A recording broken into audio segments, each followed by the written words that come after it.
सवाल वो नहीं जो सच से भागे, सवाल वो जो आपको रखे आगे। और आज बात मैं करूंगा जंग की और लड़ाई की। वो अंग्रेजी में कहते हैं ना, there is a war and there are battles.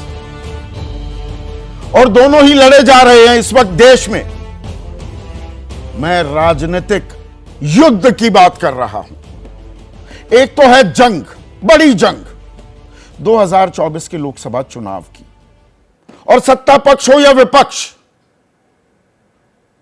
दोनों ही तरफ से पुरजोर तैयारियां की जा रही हैं इस जंग को जीतने के लिए। और बीजेपी की तरफ से और एनडीए की तरफ से जाहिर सी बात है इस जंग की अगुवाई कर रहे हैं प्रधानमंत्री मोदी। अब प्रधानमंत्री मोदी पिछले कुछ दिनों से अपने सभी सांसदों से मिल रहे हैं। कुल मिलाकर 430 जो सांसद हैं एनडीए के, उन्हें 11 गुटों में, झुंड में बांट दिया गया है। सोमवार को प्रधानमंत्री मोदी पश्चिमी उत्तर प्रदेश और जो पूर्वी राज्य हैं जिसमें बिहार, झारखंड, उड़ीसा और पश्चिम बंगाल आते हैं, उनके सांसदों से उन्होंने मुलाकात की। कल मुलाकात की पूर्वी उत्तर प्रदेश और दक्षिण भारत के सांसदों से। और क्या गुरु मंत्र दिया, यह दिलचस्प है अपने आप में। प्रधानमंत्री मोदी ने कहा कि देखिए, राम मंदिर और अनुच्छेद 370 का हटाना यह अपनी जगह है, इनकी बात मत कीजिए, काम की बात कीजिए। अपने क्षेत्र में जाइए, कॉल सेंटर खोलिए, लोगों की जो दिक्कतें हैं, परेशानियां हैं, उनके जो सरोकार हैं, उनकी जो पीड़ा है, उसका हल निकालने की कोशिश कीजिए। तभी हम चुनाव जीत पाएंगे। और जो सरकार के खिलाफ, जो प्रधानमंत्री मोदी को लगता है दुष्प्रचार हो रहा है विपक्ष की तरफ से, उसे खारिज करने की कोशिश कीजिए। अब जो 3 बड़े मुद्दे होते थे बीजेपी के, राम मंदिर, 370 और यूनिफॉर्म सिविल कोड, समान नागरिक संहिता, अभी यूनिफॉर्म सिविल कोड तो बैक बर्नर पर चला गया है। लेकिन इन 2 मुद्दों पर ज्यादा बात ना कीजिए, बात कीजिए आम आदमी की। यह प्रधानमंत्री को क्यों कहना पड़ा, यह अपने आप में एक बड़ा सवाल है। 23 मई को आरएसएस का जो मुखपत्र है ऑर्गेनाइजर, उसमें एक संपादकीय भी छपा था। उस संपादकीय में यह कहा गया था, यह नसीहत, ताकीद की गई थी बीजेपी को आरएसएस की तरफ से कि प्रधानमंत्री मोदी के जादू और हिंदुत्व पर निर्भर मत रहिए, जाना पड़ेगा लोगों तक। दिक्कतें आ रही हैं, लोग परेशान हो रहे हैं। और खास कर्नाटक के संदर्भ में यहां तक कह दिया गया था कि पहली बार 9 साल में ऐसा हो रहा है कि बीजेपी पर भ्रष्टाचार के आरोप भी चस्पा हो रहे हैं, तो कमर कसनी होगी। तो प्रधानमंत्री मोदी भी अब क्या उसी राह पर चलते दिखाई दे रहे हैं।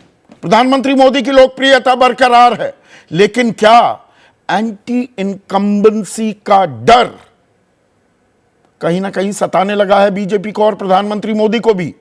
क्योंकि आजाद भारत के इतिहास में लगातार 3 बार प्रधानमंत्री सिर्फ एक शख्स बने हैं, वो है पंडित जवाहरलाल नेहरू। उसके बाद यह करिश्मा, यह कारनामा कोई नहीं कर पाया। प्रधानमंत्री तीसरी पारी के लिए ताल ठोक रहे हैं। पर कहीं ऐसा तो नहीं, मैं 2018 से एक नारा चुरा रहा हूं।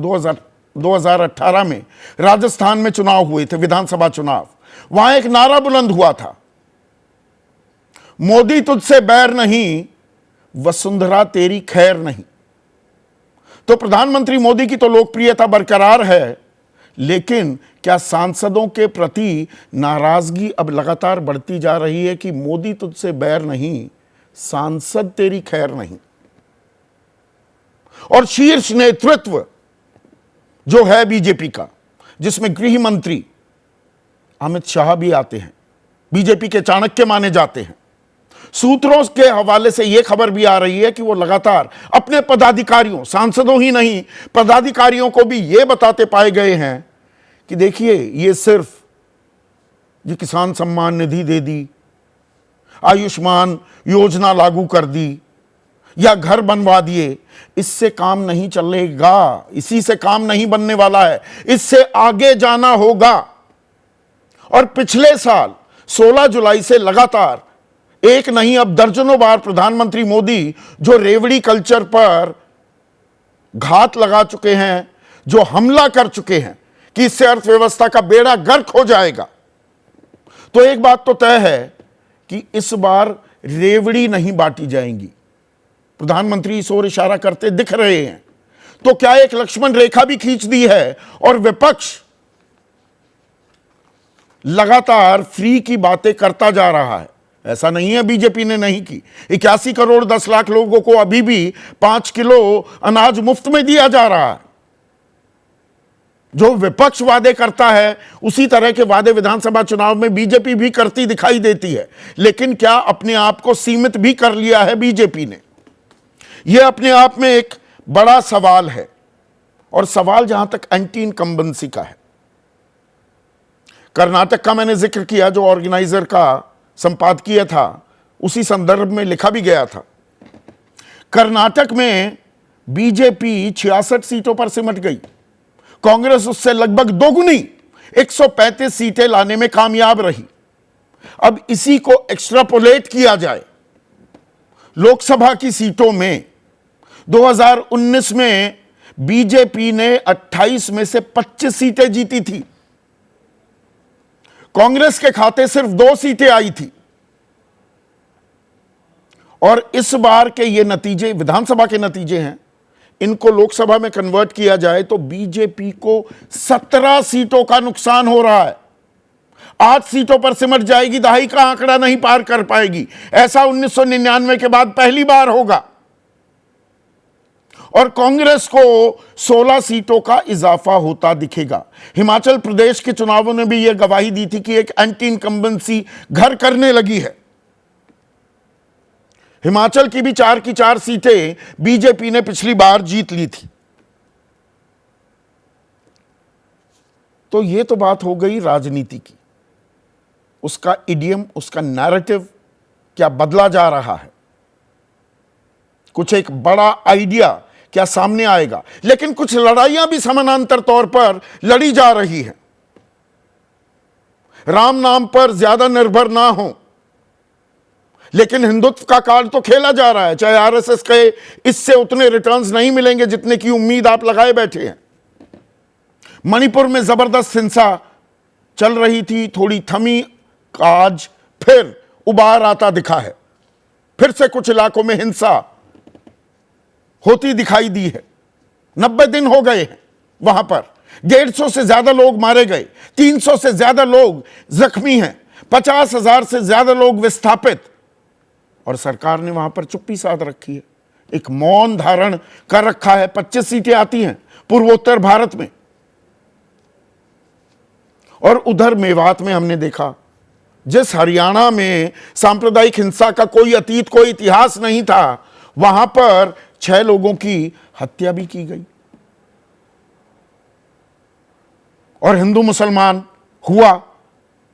बजरंग दल और विश्व हिंदू परिषद की अगुवाई में एक यात्रा निकाली गई, दूसरी तरफ से प्रतिक्रिया हुई। गुनहगार कौन है यह तफ्तीश में पता लगेगा, लेकिन हिंदू मुसलमान हरियाणा जैसे राज्य में भी साफ होता दिखाई दिया है।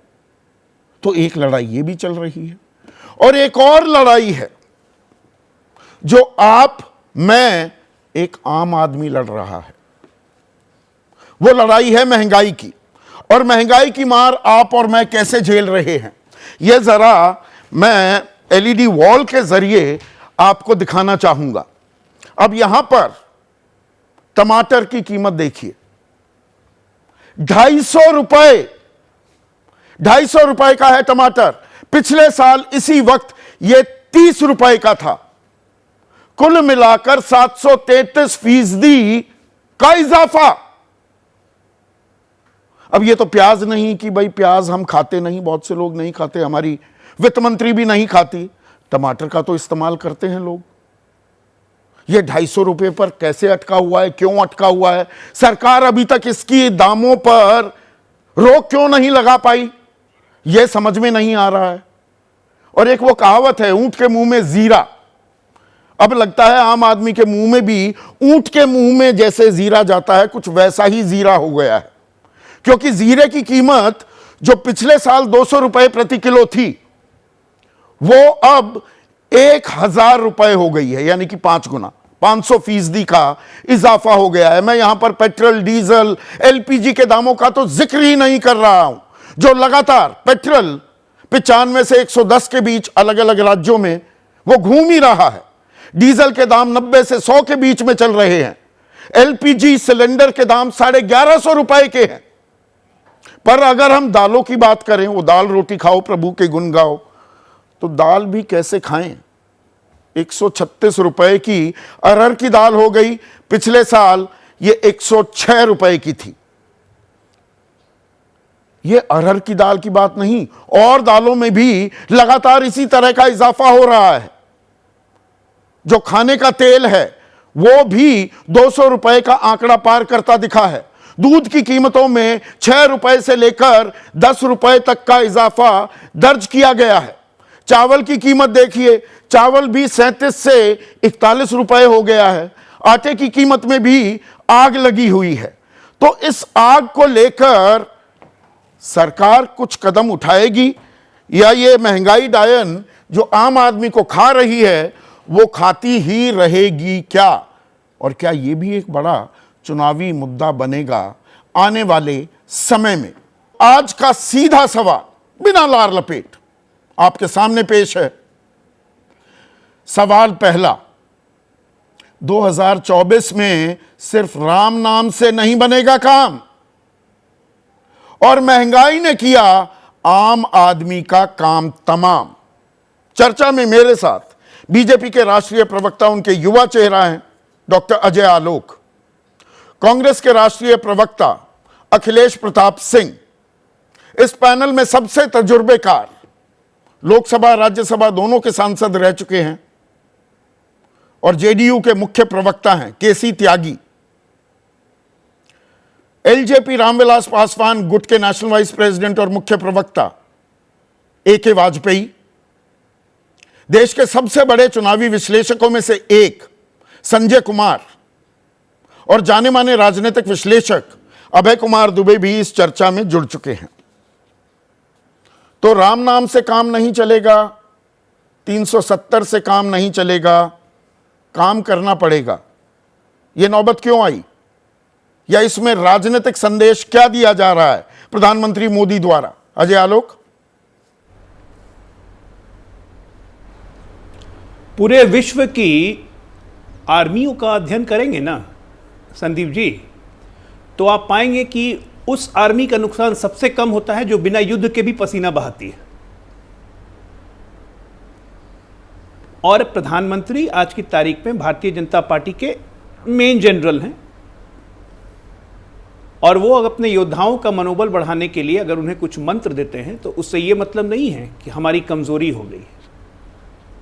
2014 में कोई नहीं सोच रहा था, क्योंकि मैं तो विपक्ष में था उस वक्त, कोई नहीं सोच रहा था कि नरेंद्र मोदी जी को एब्सोल्यूट मेजॉरिटी आ जाएगी।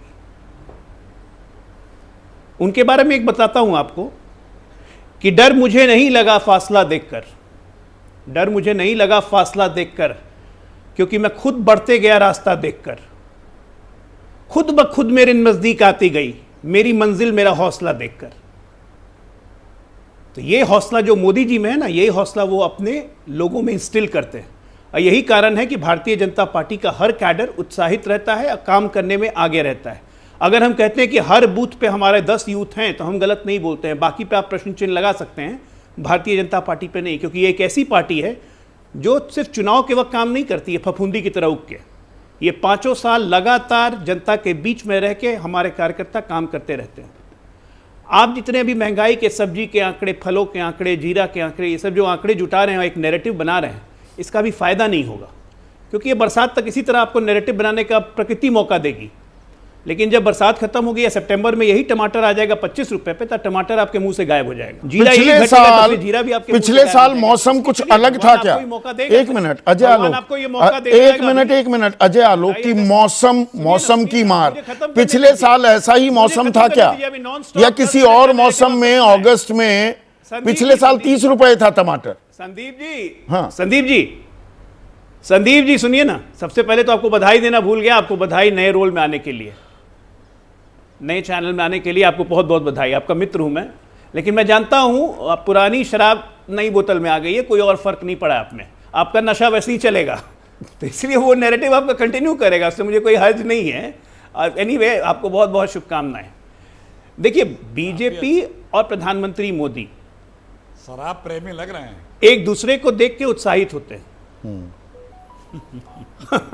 मोदी जी जब अपने कार्यकर्ताओं से बात करते हैं तो एक नया ऊर्जा संचार होता है उसमें। हम नेगेटिव नहीं सोचते हैं। अगर नहीं, RSS नेगेटिव के नहीं मुखपत्र सोचते ने लिखा हैं। कि मोदी नहीं, के मेरा अलावा सवाल, किसी को आपने सोचना है, तो शुरुआत गलत जवाब के पहली पंक्ति में कहा कि देखिए, जो आर्मी लड़ाई से पहले भी पसीना बहाती है उसको युद्ध में ज्यादा मशक्कत करनी नहीं पड़ती है। बहुत सही बात कही। पसीना बहा रहे हैं या पसीना छूट रहा है और बीजेपी नुकसान का? भी नहीं होता है। नहीं, पसीना और बहा नुकसान भी रहे नहीं हैं होता है। या पसीना छूटने लगा, एंटी इनकम्बेंसी का डर सताने लगा। ऑर्गेनाइजर भी कह रहा है प्रधानमंत्री मोदी की लोकप्रियता तो बरकरार है, पर अकेले उनके सहारे नैया क्या पार हो जाएगी? वो सवाल, उसी सवाल को आगे बढ़ा रहे हैं क्या कि सांसदों को काम करना होगा, लोगों की पीड़ा व्यथा, उनकी परेशानियां, उनकी समस्याएं सुननी होंगी और सुलझानी होगी। निश्चित तौर पे आपको क्या लगता है कि हमारी पार्टी फीडबैक नहीं लेती है? हमारी पार्टी हर सांसद, हर क्षेत्र का फीडबैक लेती है, और जहां जहां से हमें शिकायतें मिलती हैं तो वहां पे हम रेक्टिफाई करने की कोशिश करते हैं। और हर पार्टी का कर्तव्य है कि अगर एंटी इनकम्बेंसी है किसी की पार्टी पे, तो उस एंटी इनकम्बेंसी को कैसे बीट करना है, ये पार्टी के शीर्ष नेतृत्व को देखना है। उसके अलग अलग तरीके हैं, चाहे आप अपने सांसद को एक्टिवेट कीजिए, एमएलए को एक्टिवेट कीजिए, अपने लोकल पार्टी यूनिट को एक्टिवेट कीजिए, और नहीं तो फिर और देखिए क्या क्या सर्जरी आप कर सकते हैं। तो ये सब पार्टियां करती हैं और हम तो हमेशा करते हैं। मैंने कहा ना कि हम 24/7 पॉलिटिकल पार्टी हैं।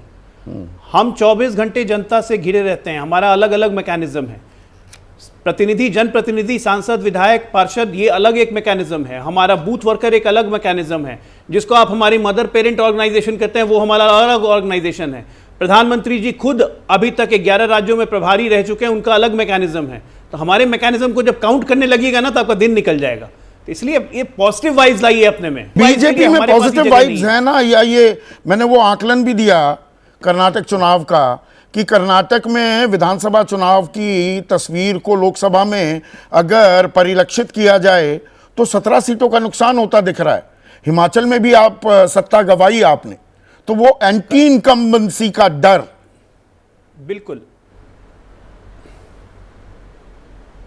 आप कितनी बार बोल चुके हैं अपने डिबेट के शो में कि लोकसभा और विधानसभा के चुनाव का पैटर्न एक ही नहीं होता है। ये खुद आप अपने मुंह से कितनी बार बोल चुके हैं? बिल्कुल बोला है। याद है आपको? हाँ, मुझे लगता है 50 से ऊपर बार तो जरूर बोल चुके होंगे।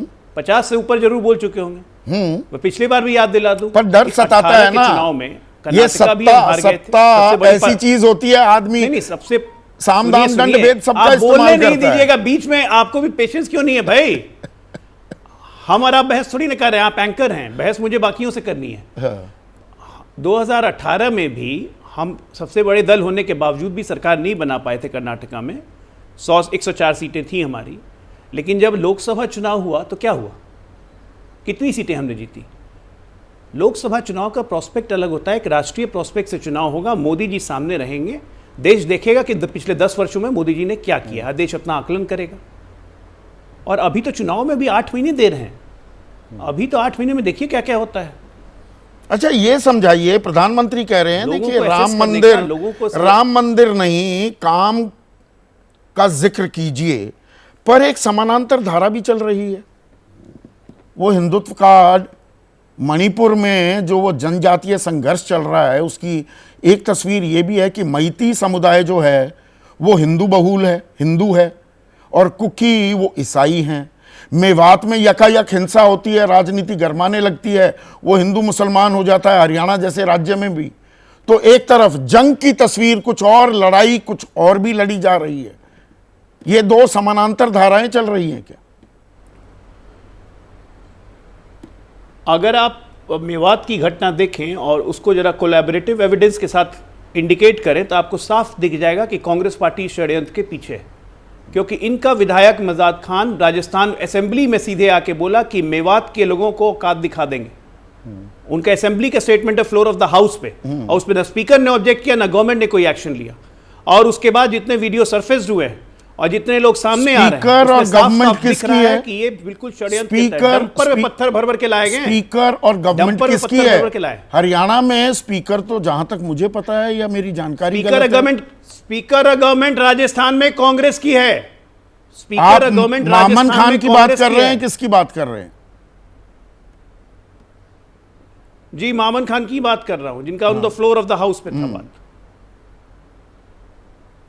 मैं ये कह रहा हूं कि ये साजिश है, खुलेगा पता चलेगा ही, क्योंकि ये बिना ऑर्गेनाइज तरीके से किए बिना ये हो ही नहीं सकता है। इसलिए मैं अभी टिप्पणी नहीं करूं, जब खुलेगा तो देश के सामने आएगा। मणिपुर में जातीय संघर्ष को अब आप हिंदू और ईसाई मत बनाइए, ये संघर्ष पिछले 100 साल से चल रहा है, और ये 100 साल से कुकी और नागाओं में भी चला है, जो दोनों ईसाई हैं। तो इसलिए उस एंगल से हर चीज को एक धर्म के चश्मे से देखने की आदत ठीक नहीं है, ये देश के लिए भी ठीक नहीं है। अब सिचुएशन वहां कंट्रोल में आ रही है, आज फिर झड़पें हुई हैं, फिर कंट्रोल में आया है। तो ये अलग अलग सिचुएशंस पे कॉन्फिडेंस बिल्डिंग मेजर्स केंद्र सरकार और राज्य सरकार अपने ढंग से कर रही है। तो हिंदू राष्ट्र बनाने की जो ताल ठोकी जाती है उसमें तो कोई हिंदू मुसलमान होता नहीं है। बात बात पर कोई सरकार से सवाल पूछ ले, उसे पाकिस्तान जाने की धमकी, चेतावनी या सलाह जिस भी अंदाज में दी जाए, वो जो दी जाती है तब हिंदू मुसलमान नहीं होता। ऐसा है कि हिंदू राष्ट्र जो आप कह रहे हैं, भारत तो हिंदू राष्ट्र है ही, जहां पे सब धर्म के लोग रहते हैं। तो बनाने की बात क्या होती है? संविधान ये तो में भारत तो हिंदू सेक्युलर शब्द राष्ट्र है है। ही। Last I read the आप में Constitution हिंदुत्व है। and the preamble, we the people of India having solemnly resolved to constitute India into a sovereign, secular, democratic republic, ये शब्द लिखे हुए हैं। बिल्कुल लिखे हुए हैं, लेकिन इसमें सॉवरेन सेकुलर ये शब्द इंपोर्ट कब हुए थे? 42nd अमेंडमेंट के माध्यम से, इमरजेंसी के दौरान, जब केसी त्यागी जी और बाकी सारे विपक्ष को जेल में डाल दिया गया था, और उसी कांग्रेस पार्टी के गोद में बैठे हुए हैं आज सब लोग और बता रहे हैं कि लोकतंत्र बचाना है। देखिए राजनीति का खेल, यही राजनीति का खेल हो रहा है। अखिलेश प्रताप सिंह पसीना बहा रहे हैं, आर्मी तैयार हो रही है बीजेपी की 2024 के जंग के लिए। आप ताली क्यों बजा रहे हैं? देखिए 12 मिनट से मैं सुन रहा था भाजपा के प्रवक्ता को, 12 मिनट से मैंने स्टॉप वॉच लगा रखा था।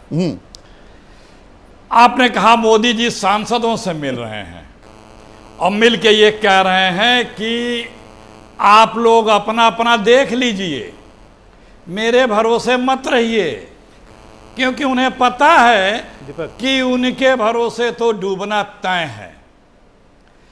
पूरा देश कह रहा है आज की तारीख में कि सांसदों तुमसे बैर नहीं, मोदी तेरी खैर नहीं। सांसद क्या, किसी मंत्री, किसी मुख्यमंत्री, किसी और की कुछ औकात है क्या? एक सरकार बहादुर, एक उनके राजदार बहादुर, और उनके हम दो हमारे दो, इसके अलावा किसी की कहीं कुछ होती हो, चलती हो तो बताइए। बताते हैं हम 24 घंटा काम करते हैं, निश्चित रूप से 24 घंटा काम करते हैं। अफवाह फैलाने का, समाज को बांटने का, सांप्रदायिक तनाव लाने का, कट्टरता का, हिंसा का, सरेआम। और जहां जहां डबल इंजन है इनकी, देख लीजिए यही हो रहा है।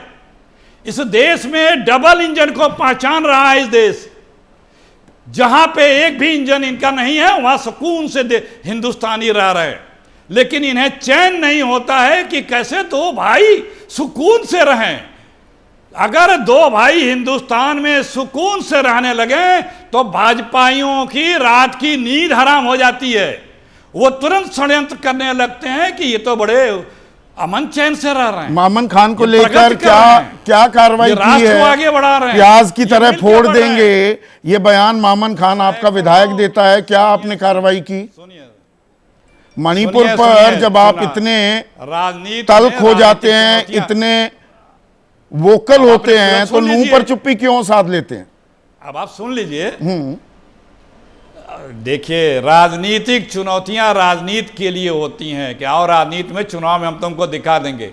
सैकड़ों वीडियो घूम रहे हैं, एक दो ने सैकड़ों वीडियो, और सुप्रीम कोर्ट के आदेश की अवमानना करते हुए ये डबल इंजन की सरकारें रोजाना अवमानना कर रही हैं कि हेट स्पीच पे तत्काल बिना किसी से पूछे जांचे आपको कार्रवाई करनी है। कोई इनकी डबल इंजन की सरकार कार्रवाई कर रही है? और क्या वो वीडियो जो चल रहे हैं वो दिख नहीं रहा कि कौन क्या कर रहा है? ये बताने की आवश्यकता है क्या? आज हमारे प्रधानमंत्री जी की हम सिलेक्टिव हो जाते हैं क्या? सेल्समैन मणिपुर बन की के रह हिंसा गई। पर, ग्राहक शोर नू की हिंसा पर अपने आदमियों को लेकर चुप्पी। कहां हिंसा हुई? हरियाणा में हुई ना? कौन किया? कौन इन्वॉल्व है? इसी यूपी में बरेली में एक हिंसा को रोकने जो होने जा रही थी गलत तरीके से, एक धार्मिक वर्ग का जुलूस कांवड़िए जा रहे थे, उसको अगर किसी वहां के एसएसपी ने समझा बुझा करके ठीक से कंट्रोल कर लिया, वहां पे हिंसा नहीं होने दी, आग पूरे शहर को जलने नहीं दिया, 10 मिनट में उसका ट्रांसफर क्यों किया गया? नया एसपी आके कह रहा है नहीं किसी कांवड़िया का कोई दोस्त नहीं है, सब कुछ टेलीविजन पे है। हथियारों को ऐसे ऐसे हथियार फायर किए जा रहे हैं, लोग ले करके घूम रहे हैं, वैसे वेपन्स तो पुलिस और मिलिट्री के पास नहीं है।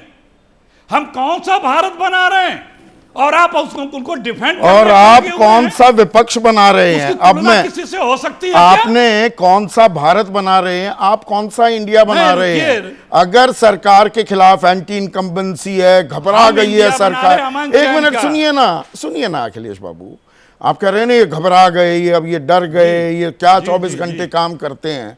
तो ये 26 दलों का कहीं की ईंट कहीं का रोड़ा, ये जो आपने भानुमति का कुनबा जोड़ लिया 26 दलों का, 26 आदमियों की जरूरत पड़ गई।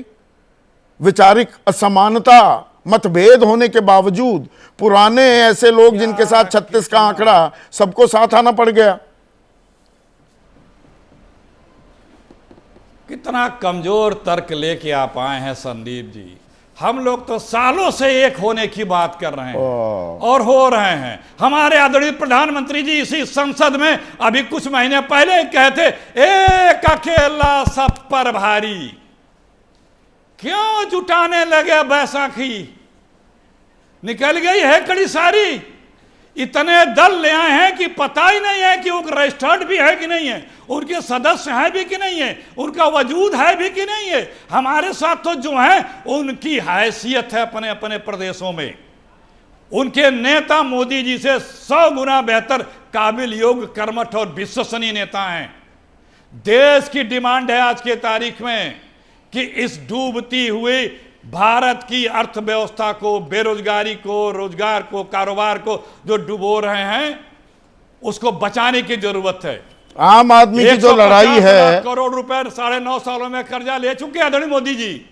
अखिलेश बाबू, आम आदमी की लड़ाई पर आऊंगा, आम आदमी की लड़ाई पर आऊंगा, पर केसी त्यागी साहब, प्रधानमंत्री जो कह रहे हैं कि राम मंदिर नहीं, 370 की बात नहीं, मुझे आपने सिर्फ 4.5 मिनट दिया। मैं आपको पूरा टाइम दूंगा, वो मेरा अख्तियार है, 4-5 मिनट दिया, कोई बात नहीं, मेरा अख्तियार है, मैं आपको अभी वो कर दूंगा, मैं भरपाई कर दूंगा, आप परेशान मत होइए। केसी त्यागी साहब, ये जो लड़ाई हो रही है, राम मंदिर अनुच्छेद 370 से हटकर काम की जो बात कर रहे हैं कि उस पर ध्यान दो प्रधानमंत्री मोदी, इसे किस तरह की चुनावी रणनीति के तौर पर आप देखते हैं?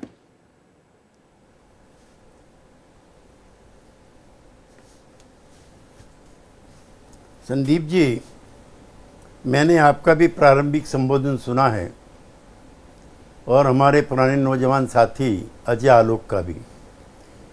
थोड़े दिन पहले हम लोगों के साथ ही थे, और अब ये जो इन्होंने वक्तव्य दिया है वो ठीक नहीं है।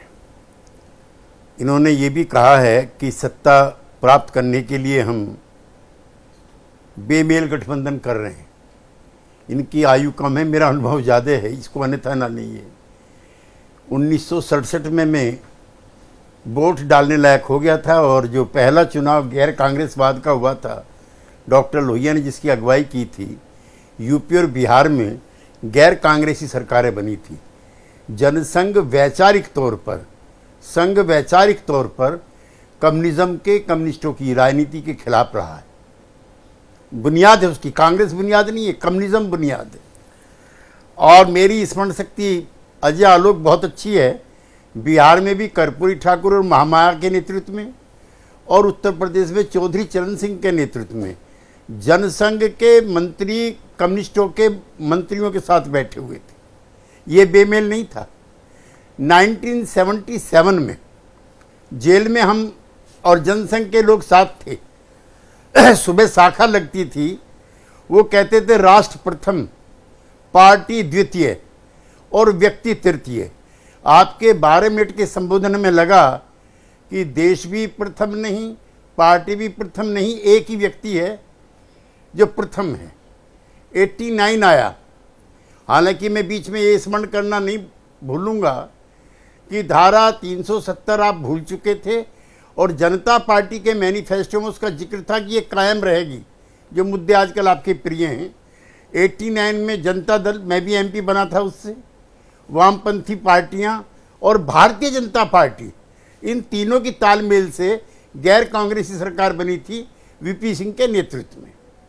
वो भी आप भूल गए। चलिए, नहीं, इतिहास तो आपने बता दिया। मैं वर्तमान की बात कर रहा हूं, मुखर्जी। केसी त्यागी साहब, वर्तमान की बात कर रहा हूं कि अपने पसंदीदा मुद्दों की ताल ठोकने के बजाय काम पर ध्यान दो। प्रधानमंत्री का यह कहना, इसमें क्या राजनीति है या क्या संदेश है? मैं पहले अजय आलोक जी को सेटिस्फाई तो कर दूं कि ये बेमेल गठबंधन हमसे ज़्यादा इनकी पार्टी ने बनाए हैं। डॉक्टर श्यामा प्रसाद मुखर्जी की अकाल मृत्यु हुई वहाँ जम्मू कश्मीर के अंदर, जिसको कहते थे कि जहाँ कुर्बान हुए मुखर्जी वो कश्मीर हमारा है, और आरोप लगा था शेख अब्दुल्ला साहब पर। उनके पोते इनके मंत्रिमंडल में रहे। जो सेल्फ रूल गवर्नमेंट थी कि वहाँ पैसा भी सिक्का भी हिंदुस्तान का नहीं चलेगा, मुफ्ती साहब और उनकी बेटी वो इनके साथ रहे।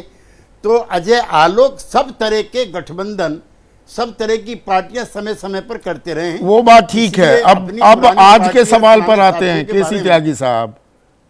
आज का सवाल, हाँ ठीक है बताइए। सीधा सा सवाल है कि क्या आज के सवाल के संदर्भ में संदीप जी, मेरे कांग्रेस के मित्र ने काफी अच्छी व्याख्या की है।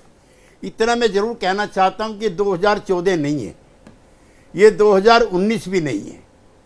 जो आभा मंडल है वो भी कम हुआ है, जनता में निराशा है, और जो इंडिया नाम का गठबंधन बना है उससे घबराहट भी है। पहले दिन से ही भाई ऐसे गठबंधन तो हमने आपने बनाए हैं। 24 पार्टियां जॉर्ज साहब और अटल जी थे तब भी बनी थी। तो ये गठबंधन बनते रहते हैं, लेकिन इंडिया को लेकर के जो रिएक्शन हुआ है, अच्छा, ये इंडिया की घबराहट आप बता रहे हैं। एक के बाद पे इंडिया की घबराहट है ये कि अब काम पर इनाम मिलेगा, ये संदेश दिया जा रहा है। भाई हमने तो जहाँ तक मोदी जी को जाना है उसके हिसाब से तो मोदी नाम का शख्स न घबराने वाला है न डरने वाला है, और आत्मविश्वास से पूरी तरह भरपूर है। हौसले की बात इन्होंने अजय आलोक ने बताई थी। जब मैं आत्मविश्वास की बात करता हूं तो आदमी के अंदर आत्मविश्वास तभी आता है कि जब उसने अपना होमवर्क कंप्लीट किया हो या काम किया। प्रधानमंत्री अपने काम को लेकर आश्वस्त हैं, पर सांसदों के काम को लेकर क्या वो इम्तिहान भी उनका ले रहे हैं? कह रहे हैं जाओ काम करो, कॉल सेंटर खोलो, दुष्प्रचार को रोको। ये थोड़ी असहजता दिखती है क्या? अपने काम को लेकर नहीं, अपने सांसदों के काम को लेकर। ये तैयारी का एक हिस्सा है। अपनी सेना को पूरी तरीके से मजबूत करना, ये वही है। मोदी जी जो कर रहे हैं, एक प्रधान सेनापति होने के नाते अपनी सेना को तैयार कर रहे हैं और उनको हिदायत दे रहे हैं कि आपने जो हमने 10 साल में काम किया इस सरकार ने, उसको जाके घर घर पहुंचाइए। पर 10 साल क्या, वो 9 साल पहले जो वो नारे बुलंद किए थे, बहुत हुई महंगाई की मार अब की बार मोदी सरकार, बहुत हुई पेट्रोल डीजल की मार अब की बार मोदी सरकार, बहुत हुआ भ्रष्टाचार अब की बार मोदी सरकार, बहुत हुई गैस की मार, ये तमाम जो वो नारे थे। 8.3% बेरोजगारी दर, महंगाई है पे कि आते हैं, नहीं? महंगाई पे आते हैं। महंगाई 2013 में कितनी थी? 9.6%। 14 में कितनी आ गई जब ये सरकार आई? पेट्रोल के दाम कितने थे 2014 में? सब पे आऊंगा मैं, 16 सब बार पे एक्साइज आऊंगा, ड्यूटी सब बढ़ी पे कि आऊंगा, नहीं? एक एक चीज पे आऊंगा। 3.5 रुपए की डीजल की एक्साइज संदीप जी, ड्यूटी सब पे आना पड़ेगा। 31 रुपए 80 पैसे कर दी थी सब कि पे नहीं एक आना समय? पड़ेगा। मैं भी आंकड़े के साथ, तैयारी के साथ आया हूं। मुझे मालूम है कि काम गिनाने पड़ेंगे और कोई चारा है भी नहीं। और यही मोदी जी कह रहे हैं कि काम गिनाइए। 10 हमारे पास डेफिशिएंसी नहीं है, काम हमने इतने किए हैं कि जनता उसको अपने तराजू में आकेगी और हमको वोट देगी। 1150 रुपए का डीजल गैस का दाम हो मैं गया। आ रहा हूं ना, उसी पे आ रहा हूं मैं, उसी पे आ रहा हूं। 2014 में इनके पास गिनाने को नहीं था, इनके पास गिनाने को था गुजरात मॉडल, और लोगों ने यकीन किया। राम मंदिर के बनाने की बात थी, लोगों ने यकीन किया और वोट डाला। 370 हटाने की बात थी, लोगों ने यकीन किया और वोट डाला। इन्होंने तीनों काम किए। 14 में जो आय काम दोगुनी होनी थी, 27 रुपए प्रतिदिन है। प्रति व्यक्ति आय तो बढ़ी है। किसान वो तो की आय 27 रुपए किसान को, प्रतिदिन। एनएसएसओ का हाँ, आंकड़ा सरकार ये का। आप नहीं बोल रहे, ये विपक्ष के लोग यही बोलते हैं। जी नहीं। वो क्या कहते हैं? हाँ। वो क्या कहते हैं? आपकी 100 में बटा 100 काम आपने पूरे नहीं किए भाई। आपने 2 करोड़ रोजगार नहीं दिए, आपने किसानों की दिए। आय डबल नहीं की। हाँ। हम कब कह रहे हैं हमने किया? लेकिन हमने 95% किए। 95% काम आपने किया है। आप ये ताल ठोक रहे हैं। बात कर रहे हैं राजनीतिक जंग की और आम आदमी की महंगाई से लड़ाई की। अभय दुबे, प्रधानमंत्री का ये कहना राम नाम नहीं काम की बात करो, आने वाली राजनीति का क्या संकेत है? देखिए 2014 के चुनाव पे अगर आप गौर करें और 2019 के चुनाव पे गौर करें तो आप पाएंगे कि नरेंद्र मोदी ने राम मंदिर के या सांप्रदायिक मुद्दे के ऊपर चुनाव नहीं लड़ा था। ये अलग बात है कि भाजपा की चुनावी राजनीति में और भाजपा की कुल मिला के राजनीति में सांप्रदायिकता एक अंतरधारा के तौर पर मौजूद रहती है, एक अंतरधारा की तरह मौजूद रहती है। लेकिन वो मुख्य तौर पर 2019 का चुनाव तो नरेंद्र मोदी ने 2 मुद्दों पर लड़ा था। एक तो बालाकोट की सर्जिकल स्ट्राइक के सवाल के ऊपर कि हमने घुसकर मारा, और दूसरे उनका जो सब्सिडी तंत्र था, जो उनकी सब्सिडी योजनाएं थी, उनके आधार पर लड़ा था। और मैं मानता हूं इन दोनों के कॉम्बिनेशन ने ही उनको वो चुनाव जिताया था। इस चुनाव में भी उनकी कोशिश मुझे ऐसा लग रहा है कि वो चाहते हैं कि हमने जो काम किया है उसको फोरग्राउंड किया जाए, उसको आगे रखा जाए। यह दूसरी बात है, अगर मुहिम के दौरान उनको लगा कि उनका ग्राफ नहीं बन रहा है, बात नहीं बन रही है, तो फिर सांप्रदायिक राजनीति, सांप्रदायिक फिक्रे, सांप्रदायिक मुद्दे एक सब्स्टिट्यूट खिलाड़ी के तौर पर, एक बदलू खिलाड़ी के तौर पर हमेशा बगल में बेंच में बैठे रहते हैं। वो आकर मैदान में उतार दिए जाएंगे। लेकिन अभी शुरू में नरेंद्र मोदी का दांव पूरा का पूरा अपने काम पर ही चुनाव लड़ने का होगा, ऐसा मुझे लगता है। तो यहां पर जो ये इंडिया नाम का गठबंधन जो बन गया है, अब उसे पार्टी भी कहने लगे हैं। आज भी राज्यसभा में मल्लिकार्जुन खड़गे ने कहा इंडिया पार्टी ये सवाल पूछ रही है। ये गठबंधन जो एक शक्ल, एक जामा अख्तियार करता दिख रहा है, और पिच अब विपक्ष कुछ मामलों में तैयार कर रहा है जो बीजेपी करती आ रही थी, क्या उसकी भी एक वानगी देख रहे हैं, या उस पिच पर फ्रंट फुट पर आते दिख रहे हैं प्रधानमंत्री, या डिफेंसिव मूड में है?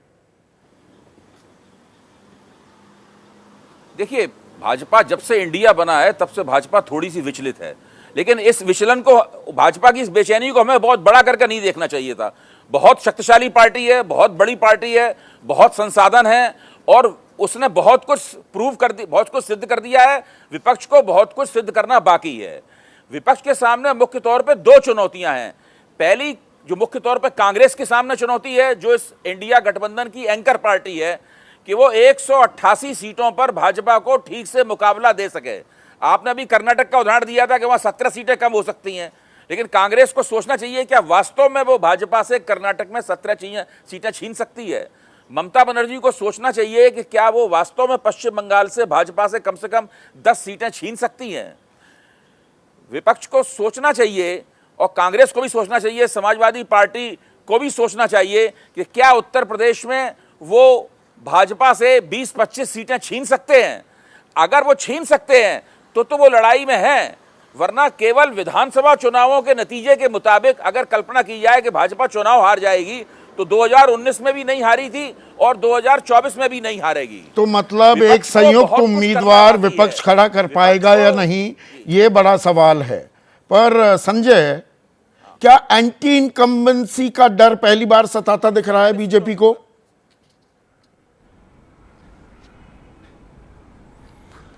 मुझे लगता है कि कम से कम बीजेपी को यह एहसास होने लगा है कि जनता के बीच में थोड़ी सी नाराजगी होनी शुरू हो गई है। इसको मैं एंटी इनकम्बेंसी नहीं कहूंगा, कोई स्ट्रांग एंटी इनकम्बेंसी मुझे दिखाई नहीं पड़ता, लेकिन कहीं ना कहीं आभास होने लगा है कि जनता कुछ मुद्दों को लेकर तो नाराज है। और जिसका जिक्र आप बार बार कर रहे हैं संदीप, बेरोजगारी की बात करें, प्राइस राइज की बात करें, महंगाई की बात करें, इन सब चीजों को लेकर जनता के बीच में चर्चा हो रही है।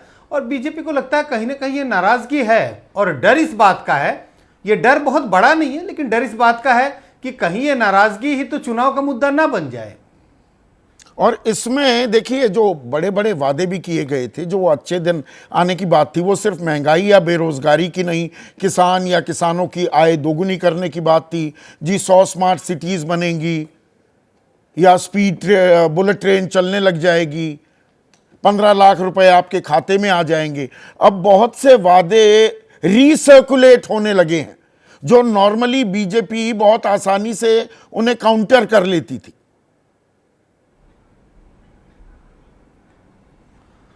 हाँ बिल्कुल, मुझे लगता है विपक्ष की जो रणनीति होगी उसमें इन वादों को उन्हें सामने लाना चाहिए। उन्हें यह बताना चाहिए जनता को कि ये सारे वादे किए गए थे। लेकिन इसमें बीजेपी बहुत कमजोर दिखाई इसी के लिए नहीं पड़ती कि कुछ वादों का वो भी जिक्र कर सकते हैं। वो 370 का जिक्र करेंगे, और भी कुछ ऐसी, राम मंदिर का जिक्र करेंगे, और ये कहेंगे कि हो सकता है बुलेट ट्रेन हम चलाने में सफल नहीं रहे, उसकी नींव डाली गई है, लेकिन ये 2 बड़े काम किए हैं बीजेपी ने शासन में पिछले 10 साल में। राम मंदिर का जिक्र होगा, इसके बाद धारा 370 का जिक्र होगा। तो इन सब प्रधानमंत्री चीजों कह का रहे हैं इनका किया जिक्र ना जाएगा। कीजिए, काम का ऐसा जिक्र नहीं है कि कीजिए। बीजेपी बहुत कमजोर नहीं, मुझे लगता है कि चुनाव एक, अगर उसको जंग के रूप में देखें, जंग है तो अलग अलग लोग अलग अलग हथियार का इस्तेमाल करते हैं। तो ये मुझे लगता है मल्टी ये प्रोंग 2 चीजें स्ट्रैटेजी हैं, ये जो ऐसे होती बड़े है, हथियार क्या हैं वो जिसका एट प्ले होती दिख रही स्वयं है? इस्तेमाल। आखिरी सवाल अजय आलोक, 2024 की जंग प्रो इनकम्बेंसी की या एंटी इनकम्बेंसी की?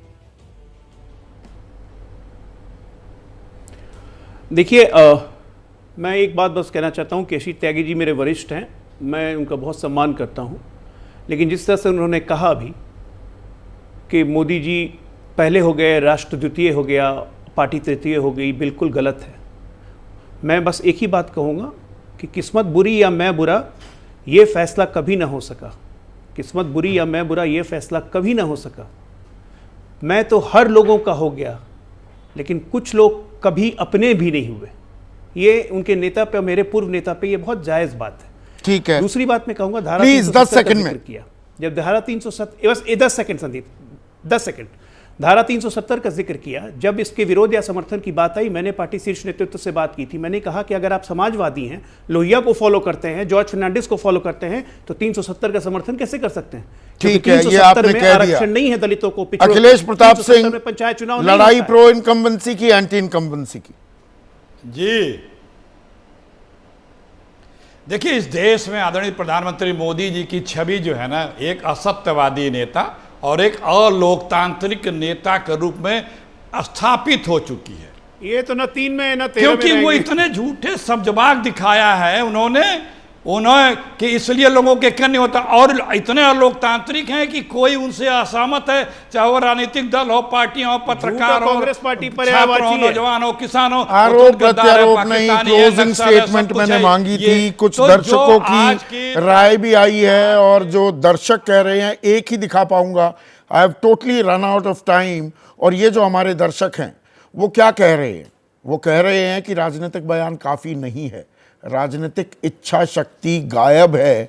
ये मणिपुर के संदर्भ में भी कह रहे हैं, नूह के संदर्भ में भी कह रहे हैं। और अजय आलोक, मैंने आपको उस वक्त टोका नहीं, मामन खान हरियाणा के फिरोजपुर झिरका से विधायक हैं, राजस्थान में उनके खिलाफ कार्रवाई नहीं, उनको रोका जाना था तो वो हरियाणा सरकार रोकती या हरियाणा विधानसभा के स्पीकर रोकती।